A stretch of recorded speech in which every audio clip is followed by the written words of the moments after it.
하나님 말씀 보시겠습니다. 오늘 거룩한 주일 우리에게 주신 하나님 말씀은 마태복음 16장 15절로 17절까지 있는 말씀입니다. 마태복음 16장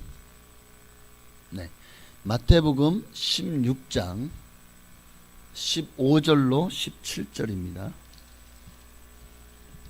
이 말씀 우리 함께 합독하시겠습니다. 합독한 이후에 호산나 찬양대에 찬양이 있겠습니다. 15절부터 17절까지 함께 합독하겠습니다. 이르시되 너희는 나를 누구라 하느냐? 시몬 베드로가 대답하여 이르되 주는 그리스도시요 살아계신 하나님의 아들이시니이다. 예수께서 대답하여 이르시되 바요나 시몬아 내가 복이 있도다. 이를 내게 알게 하니는 혈육이 아니요 하늘에 계신 내 아버지시니라. 아멘. 예수님만이 여러분의 왕이십니다. 초대교회는 이를 위해서 초대교회 당시에는요 황제를 그러니까 로마의 카이사만이 황제입니다라고 고백하게 했죠. 또 황제를 그 신의 반열에 올려놨죠. 그런데 우리 기독교인들이 이를 거부합니다. 아니, 우리의 왕은 예수 그리스도십니다. 예수님만이 나의 왕이십니다. 그래서 많은 고난을 당했어요. 그 고난의 흔적이 바로 이 문양에 나와 있습니다. 오늘 그래서 말씀의 제목은 익두스. 이 물고기 모양 안에 있는 헬라어를 읽으면 익두스라는 단어가 나와요. 예수스 크리스토스 히오스 데오 소테르. 와, 라는 단어예요. 번역하면 예수는 그리스도시요 나의 하나님의 아들이요 구세주, 이런 의미를 가지고 있어요. 그래서 참 지난 한 해 동안 여러분 얼마나 잘 사셨습니까? 벌써 한 해를 마무리하는 12월 하순인데 또 3일 후면 성탄절이네요. 참 한 해가 빨리 가죠, 그죠? 근데 또 이 12월 25일이 어느새 이 크리스마스라는 크리스마스잖아요. 성탄절이잖아요. 그런데 벌써 미국 같은 나라도 그렇게 되면 기독교에 대한 그 뭐라 그럴까, 그러니까 소수를 차별한다고 해서 성탄절이라는 크리스마스라는 명칭을 못 쓰게 만들었어요. 이게 차별금지법이 가져오는 폐해 중에 하나죠. 그래서 그날을 할로데이, 국경절로 이름을 바꿔놨어요. 그래서 미국 사람들은 이제 12월 25일이 우리는 크리스마스라고 담대하게 외치지만 그들은 크리스마스라고 외치지 못하는 거예요. 할로데이라고 합니다. 이런 일이 일어났어요. 참 안타까운 일이지만 어쨌든 3일 후면 성탄절입니다. 성탄절은 불신자들에게는 이날은 뭐 송년회다, 연말연시다 해서 흥청왕청 먹고 마시고 그렇게 한 해를 또 가족과 함께 막 보내기도 하고 또 외식하기도 하면서 마감하려 하겠죠. 그러나 오늘 우리 성도에게는 참 이 성탄절에 대한 의미가 정말 이 예수님이 이 땅에 오신 의미가 점점 희석되고 퇴색되고 있을 때에 우리 믿는 성도들만이라도 이날을 우리가 정말 경건하고 또 뜻깊게 아기 예수로 이 땅에 성탄하신 예수님을 우리가 기리고 또 축하하며 예수님을 맞이하는 거룩한 날이 되어야 되지 않을까 합니다. 참 한국교회 얼마나 힘들게 교회가 이 땅에 자리 잡았습니까? 처음에 들어봤을 때 서양 종교 또 서양 귀신이라 그래가지고 참 많이 박해를 받았습니다. 천주교도 기독교도 그렇게 구한말 시대 그리고 또 일제시대를 거치고 또 마침내 이제 6.25 전쟁을 거치면서 너무 많은 하나님의 믿는 성도들이 또 목회자들이 죽임을 당하고 온갖 고초를 겪었던 것을 우리는 압니다. 그렇게 기독교가 이 땅에 자리를 잡고 그리고 1950년대부터 이제 2024년 올해 이르기까지 기독교는 폭발적인 성장을 가져왔습니다. 그런데 놀라운 것은 한국, 이 대한민국의 나라가 정말 이 전 세계에서 가장 가난한 나라 중에 하나였고 어쩌면 아프리카에 있는 나라보다 더 가난한 나라 중에 하나가 이 한국이었습니다.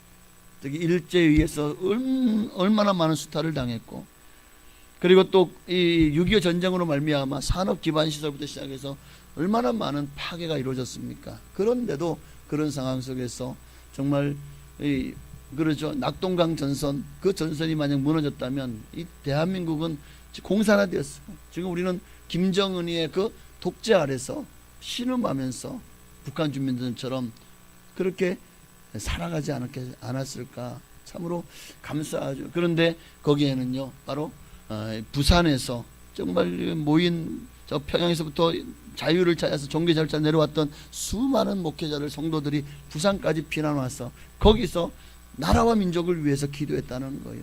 얼마나 뜨겁게 부르짖어 기도했는지 몰라요. 하나님, 낙동강 전선을 지켜달라고, 이 나라가 정말 적과 통일되지 않게 해달라고 그 기도를 들으신 하나님께서 정말 하나님이 역사하셔서 이 나라를 지켜낸 줄로 믿습니다. 그러므로 이 나라는 하나님이 보호하사, 우리가 애국가도 부르잖아요. 하나님이 보호하사 우리나라 만세! 하나님이 지켜준 나라인 줄 믿습니다. 제가 어제 그 유튜브 쇼트에서 일본과 한국의 발전사에 대해서 1950년부터 2000년대까지 쭉 이제 10년별로 이렇게 올려놓은 걸 봤어요. 일본은 1950년도 이미 우리나라 웬만한 중소도시만한 그런 환경으로 시작됐더라고. 깨끗하고 건물도 아주 서양식이고 그 도로도 잘 정비되어 있고. 그런데 한국은요, 초가집이고 소가 다니고 한부 저기 치마 쪼고리에다가 저고리, 치마에 저고리 있고 머리에 뭘 이고 그러고 정말 아주 초라한 모습이었습니다. 60년대 70년대까지도 여전히 한국은요, 서울을 보니까 얼마나 초라한지 몰라요. 그런데 이게 기독교의 부흥과 한국 사회의 발전이 참 맞물려 갔어요. 기독교가 70년 80년대 폭발적인 성장을 할 때 이 대한민국의 경제도 얼마나 폭발적인 성장을 했는지 몰라요. 그러면서 90년대가 되니까 보니까 일본하고 이제 거의 비슷해. 2000년이 넘어가니까 한국이요, 일본보다 훨씬 더 높은 건물도 많고 아주 삐까뻔쩍하더라고요. 그래서 그런 말이 있잖아요. 일본이 나라는 부유해도 일본 국민들은 가난하다고. 실제로 지금 우리나라가 얼마나 하나님이 축복하시고 사랑하는 나라인지를 보게 됩니다. 어쨌든 한때는 우리 민족의 4분의 1이 예수를 믿는 그런 기독교 통계가 나올 만큼 그렇게 한국이 참 기독교가 인구 4명 중에 1명이 기독교인이었다니까요. 그런데 지금 어떻죠? 코로나 이전에는 약 800만이던 기독교인 수가 1200만까지 예수를 믿었던 나라가 800만으로 90년대 2000년대 초에 들어오면서 많이 이제 기독교의 마이너스 성장을 하더니 코로나가 지나면서 그 기독교 그 통계를 하던 그 통계에 의하면 약 160만 가까운 성도가 교회를 떠났다는 참으로 안타까운, 속상하고 너무나도 좀 기가 막힌 그런 통계를 우리가 받아들게 되는데, 이 100만이 넘는 성도가 교회를 등졌다는 이런 가슴 아픈 이야기가 전해져 오는데, 지금 이제 그럼 한 600, 700만밖에 남지 않았죠.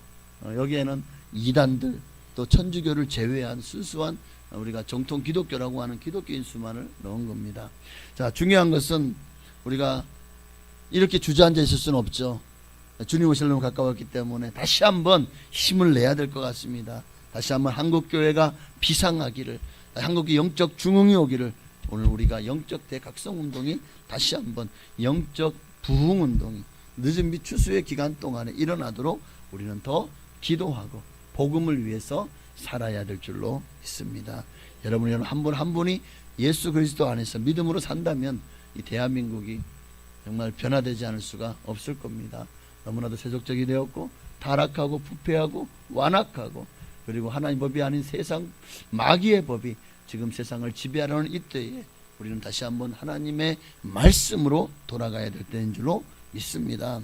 자, 그러기 위해서 오늘 우리는 다시 한번 이 문양을 기억하셔야 됩니다.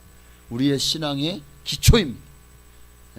이 익두스, 이 물고기 문양, 여러분 보신 적 있죠? 옛날에는 기독교 백화점에서 이런 거 많이 팔았어요. 뭐 스티커로도 팔아서 자동차 뒤에다 붙이기도 하고 또 뭐 집에도 붙이기도 하고 또 이런 게 열쇠고리도 나와가지고 그렇게 또 이제 이렇게 열쇠고리처럼 가지고 다니기도 하고 참 그렇게 많이 이 무양이. 근데 요즘에는 참 보기가 힘들죠. 근데 이 익두스란 단어가 바로 오늘 우리가 읽었던 본문 마태복음 16장 16절 말씀과 같아요. 주는 그리스도시요 살아계신 하나님의 아들이십니다. 이 말을 이제 이 신앙 고백, 베드로의 신앙 고백을 이제 이 익두스라는, 즉 이 5글자의 5단어의 첫 글자만을 따온 거죠. 그러니까 예수스 그리스도스 데우 히오스 소테르라는 단어. 여기서 우리가 4가지 의미를 봅니다. 주는 그리스도시요. 주는 누구시죠? 예수십니다. 예수는 그리스도시요. 그 다음에 데오히오스, 하나님의 아들, 살아계신 하나님의 아들입니다. 그런데 앞에 우리가 주는, 그래서 주는, 예수는 주님이시다. 여기서 말하는 소테르, 즉 구세주이시다. 그래서 이 말 안에는 주는 그리스도 살아계신 하나님의 아들이십니다 라는 단어를 이 5글자로, 그리고 이 익두스라는 단어가 헬라어로 물고기라는 말이에요. 물고기라는 단어입니다. 물고기라는 뜻을 공교롭게도 가지고 있어요.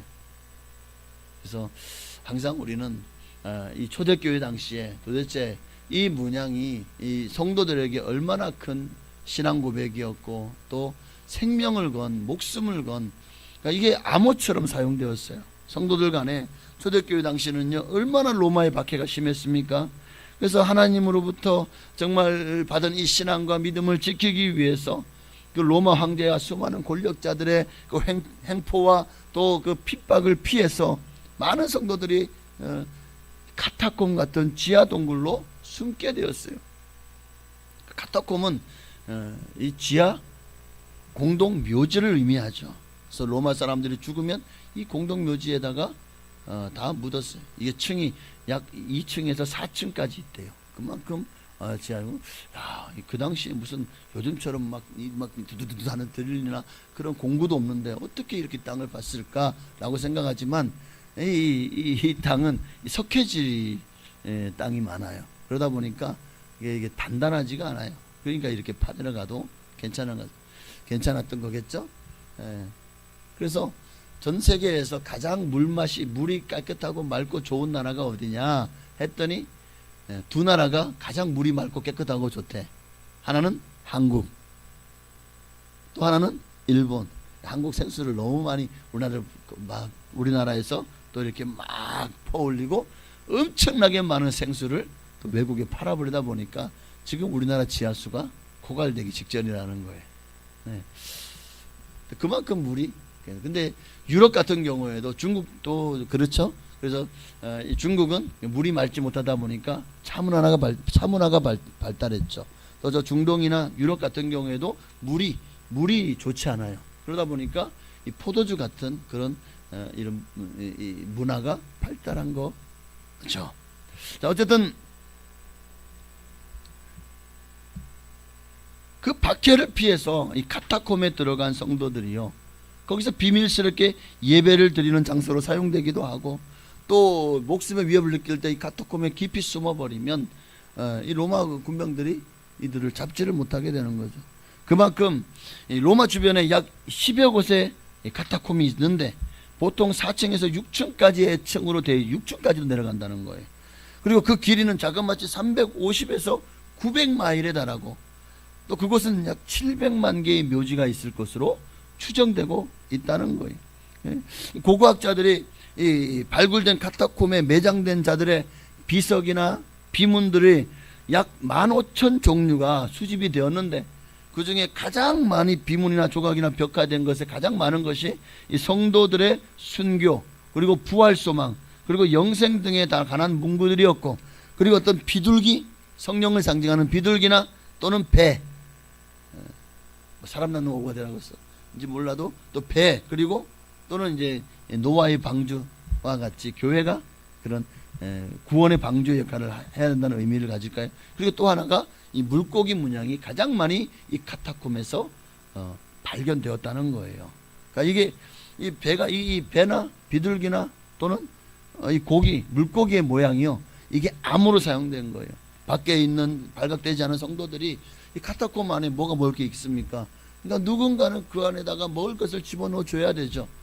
그러기 위해서 그것을 집어넣고 또 성도를 만나면서 서로 간에 당신이 성도인가를 어떻게 알죠?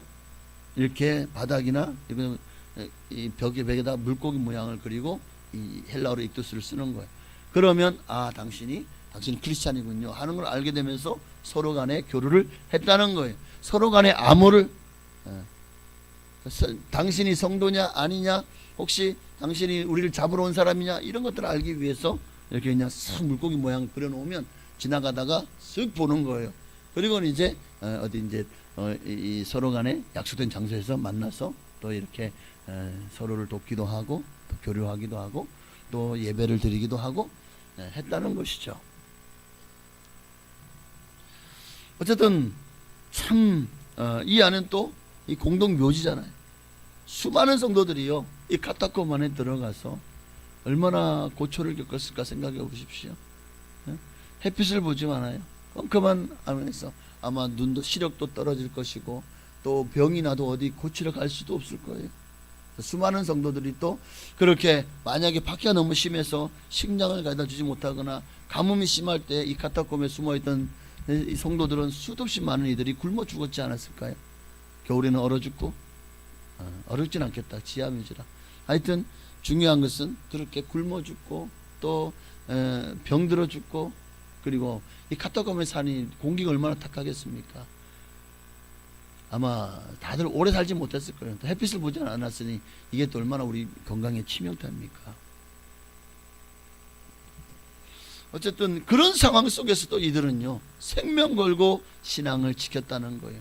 그 신앙을 지키기 위한 그들의 암호, 그들의 신앙 고백이 바로 이 익두스라는 물고기 문양에 나타나 있다는 것. 오늘 저와 여러분도 이런 주는 그리스도 살아계신 하나님의 아들이십니다. 이 신앙 고백이 주님 앞에 온전히 올려드려지기를 주의 이름으로 축복합니다. 오늘 이 익두스에 나오는 이 네 가지 의미를 살펴보는데 오전에는 세 가지만 먼저 살펴보려고 합니다. 첫째로 익두스, 우리의 신앙 고백. 첫 번째는 예수라는 이름의 뜻이 뭡니까?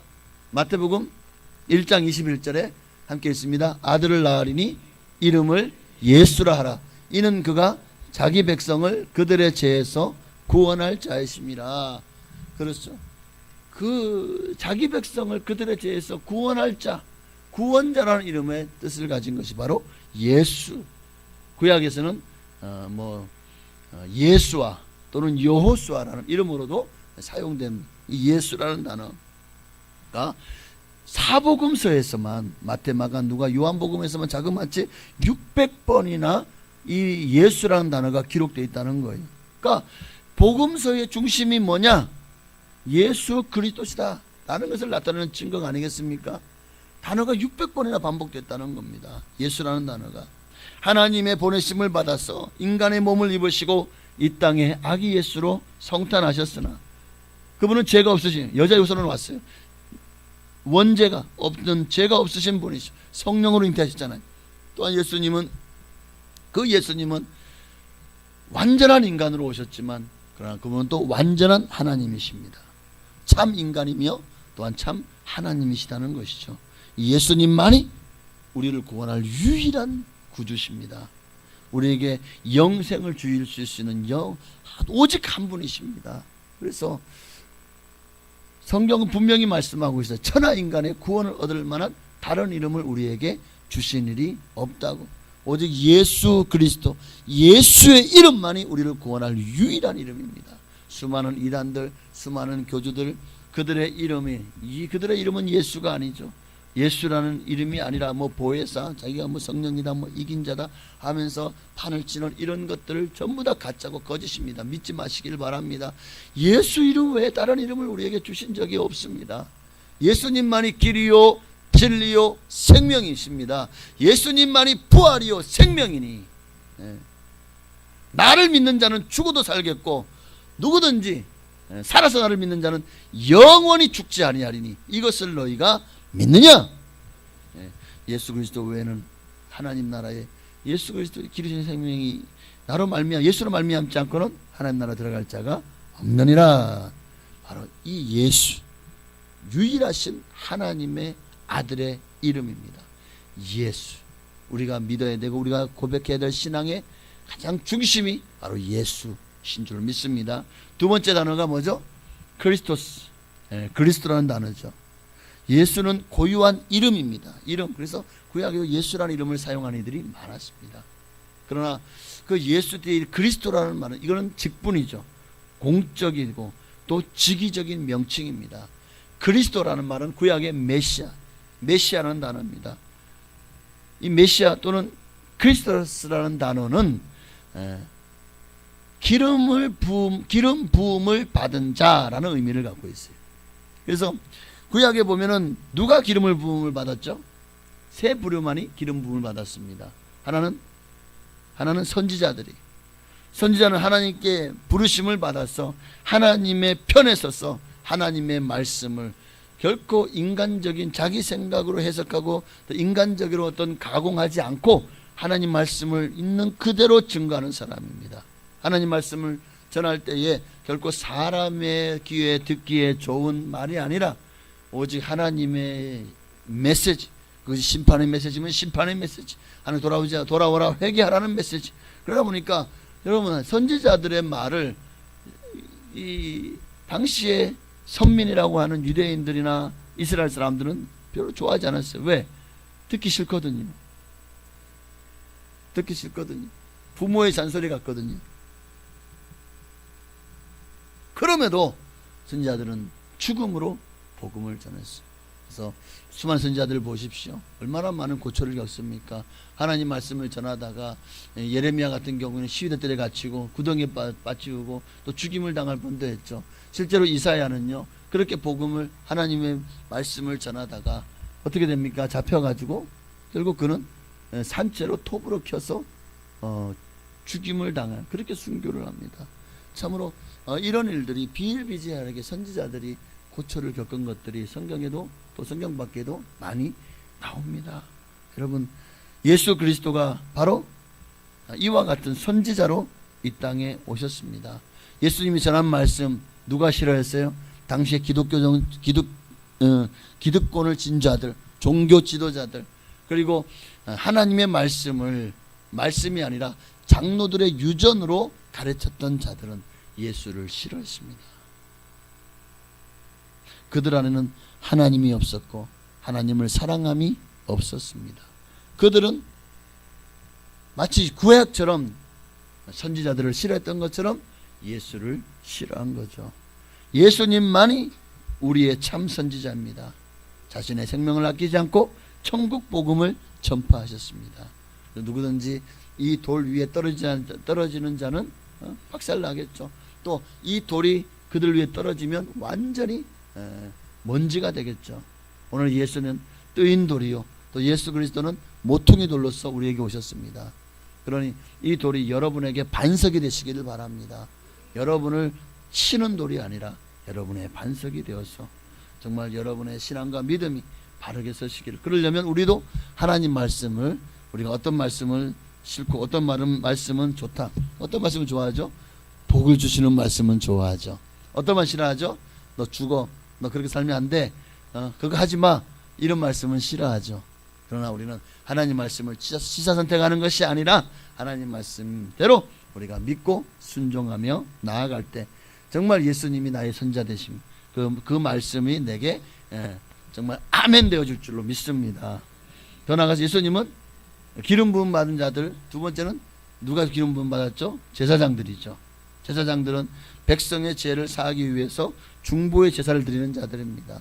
그래서 이렇게 제물을 가지고 오면, 봐라, 네가 죽어야 되는데 너 죄 때문에 이 동물이 죽는다, 그를 죽입니다. 피를 냅니다. 내장을 다 끄집어냅니다. 그리고 각을 뜹니다. 번제단 위에 올립니다. 불에 태워 올립니다. 네가 죽어야 되고 네가 이렇게 네가 이렇게 제물이 돼야 되는데 너의 죄를 대신해서 이 동물이 죄 없는 이 양이 염소가 너를 대신해 죽는다. 이게 죄값이다. 죄가 무서운 줄 알고 죄를 멀리하고 정말 하나님의 말씀 율법을 지켜 행하라. 이게 제사장이 주는 메시지겠죠. 그렇게 제사장은 하나님과 사람 사이에서 중보자가 된 거예요. 하나님과 사람 사이에를 화합하고 화목케 하는 일을, 바로 이 일을 위해서 예수님이 땅에 오셨습니다. 그래서 예수님을 히브리서 7장 26절에는 뭐라고 말하죠? 대제사장으로 말씀하고, 이러한 대제사장은 함께 있습니다. 우리에게 합당하니 거룩하고 악이 없고 더러움이 없고 죄인에게서 떠나 계시고 하늘보다 높이 되시니라. 그는 저 대제사장들이 먼저 자기 죄를 위하고 다음에 백성의 죄를 위하여 날마다 제사를 드리는 것과 같이 할 필요가 없으니 이는 그가 단번에 자기를 드려 이루셨습니다. 예수님이 대제사장이 땅에 오셔서 단번에 자신을 십자가에서 자기를 제물로 드려 죽으심으로 당신의 하나님과 우리 사이를 화목케 하시는 이 위대한 일을 이루셨다는 거예요. 그 단번에 자로 끝났습니다. 다시는 우리가 피해 제사를 드릴 이유가 없어요. 왜? 예수님이 당신이 십자가에서 피 흘리심으로 우리를 위해 피해 제사를 드려 주셨기 때문에 그분이 우리의 대제사장이십니다. 세 번째는 뭐가 있죠? 왕이죠. 왕. 기름 부음 받은 자는 사울도 다윗도 사무엘이 그들에게 기름을 부어서 왕으로 세웠죠. 예수 그리스도도 기름 부음 받은 자죠. 성령이 정말 비둘기같이 그 위에 임하셨어요. 성령으로 기름 부으셨습니다. 그리고 만왕의 왕으로 이 땅에 오셨고, 그리고 만왕의 왕으로 이 땅을 통치하실 뿐만 아니라 나아가 오는 세상에서도 예수 그리스도는 영원한 왕이십니다. 저 오는 세상도 영원히 통치하실 분이 바로 예수 그리스도십니다. 그리고 모든 인류를 심판하실 심판주로 그날에 종말의 날에 이 땅에 인류를 심판하기 위해서 강림하실 겁니다. 재림하실 것입니다. 그러니 오늘 주님은, 하나님은 우리에게 분명히 말합니다. 예수가 왕이시다라고. 에베소서 1장 20절 21, 22절 말씀에 보면 그의 능력이 그리스도 안에서 역사하사 죽은 자들 가운데서 다시 살리시고 하늘에서 자기의 오른편에 앉히사 모든 통치와 권세와 능력과 주권과 이 세상뿐 아니라 오는 세상에 일컫는 모든 이름 위에 뛰어나게 하시고 또 만물을 그의 발 아래 복종하게 하시고 그를 만물 위의 교회의 머리로 삼으셨느니라. 할렐루야. 만왕의 왕이시라는 거예요. 통치와 권세와 능력과 주권이 이 세상 나라뿐 아니라 오는 모든 세상에서도 바로 예수 그리스도의 능력이고 힘이고 왕이 가진 권세입니다. 예수님만이 여러분의 왕이신 줄로 믿습니다. 그래서 예수가 그리스도시다. 우리의 신앙 고백이 반드시 예수님만이 그리스도시라는 것을 고백해야 되는 것입니다. 마지막 세 번째로 세 번째, 네 번째 단어가 뭡니까?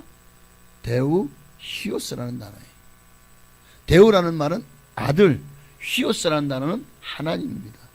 예수가 누구냐? 하나님의 아들이다 라는 사실을요, 성경은 수많은 곳에서 예수가 하나님의 사실을 고백하고 있어요.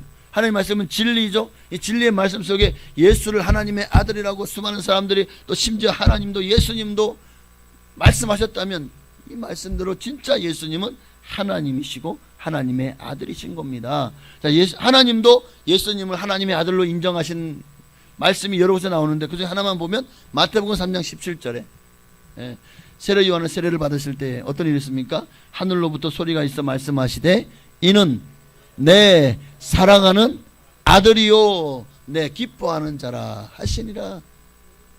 예수님은 하나님의 사랑하는 아들이다 라고 하나님이 말씀하셨습니다. 예수님도 자신을 가리켜 하나님의 아들이심을 증거하셨어요. 요한복음 10장 36절 함께 했습니다. 하물며 아버지께서 거룩하게 하사 세상에 보내신 자가 나는 하나님의 아들이라 하는 것으로 너희가 어째 신성 모독이라 하느냐. 내가 하나님의 아들이다 라는 것을 역설하신 거죠. 심지어 사탄의 하수인인 이 귀신들마저도 예수님을 가리켜 뭐라고 말하죠? 뭐라고 부르짖죠? 누가복음 4장 41절에 보니까 여러 사람에게서 귀신들이 나가며 소리질러 이르되 당신은 하나님의 아들이니다 라고 하잖아요. 천사 가브리엘도 예수님을 어떤 분으로 소개했죠?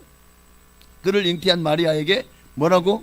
천사가 대답하여 이르되 성령이 내게 임하시고 지극히 높으신 이의 능력이 너를 덮으시리니 이름으로 나실 바 거룩한 이는 하나님의 아들이라 일컬어지리라. 천사들도 예수를 하나님의 아들이라고 고백합니다. 또한 예수님이 십자가의 구속사역의 최후를 지켜보았던, 십자가에 실제로 예수를 못 박는 일에 책임자였던 백부장마저도 마태복음 27장 54절에 뭐라고 합니까? 이는 진실로 하나님의 아들이었도다 라고 증언을 합니다.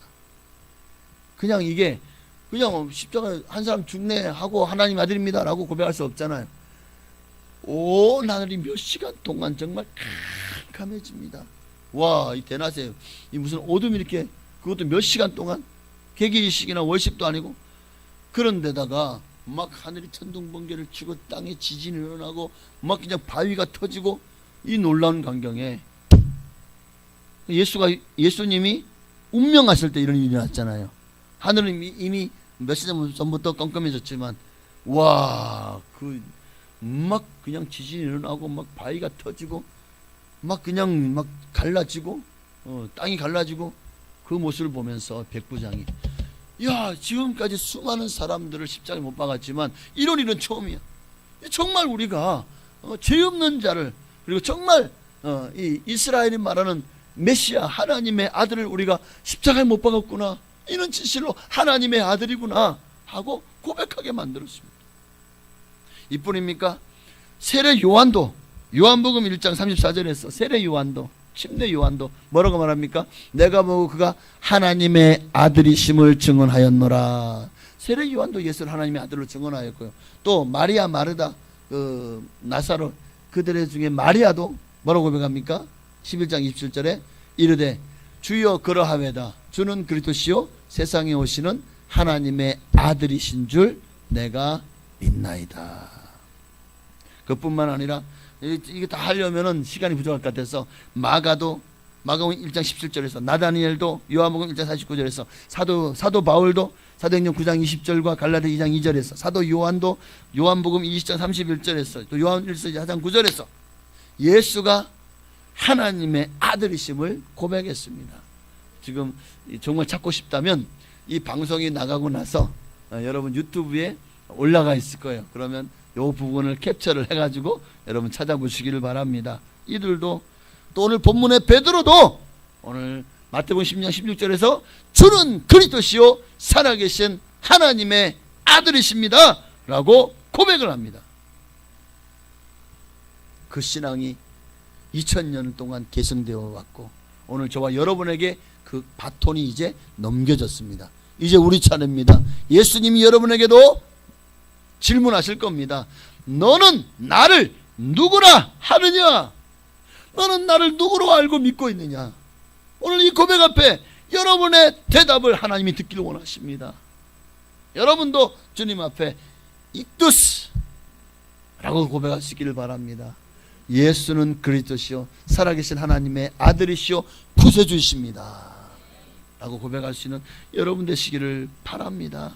그럴 때 오늘 한 해도 이제 3일 후 이들 이 성탄절이 여러분의 더 뜻깊고 여러분의 신앙과 믿음을 하나님 앞에 아름다운 가장 귀한 선물을 올려드릴 수 있는 그런 거룩한 하나님의 예수님이 아기 예수로 오신 날 성탄절이 되어질 줄로 믿습니다.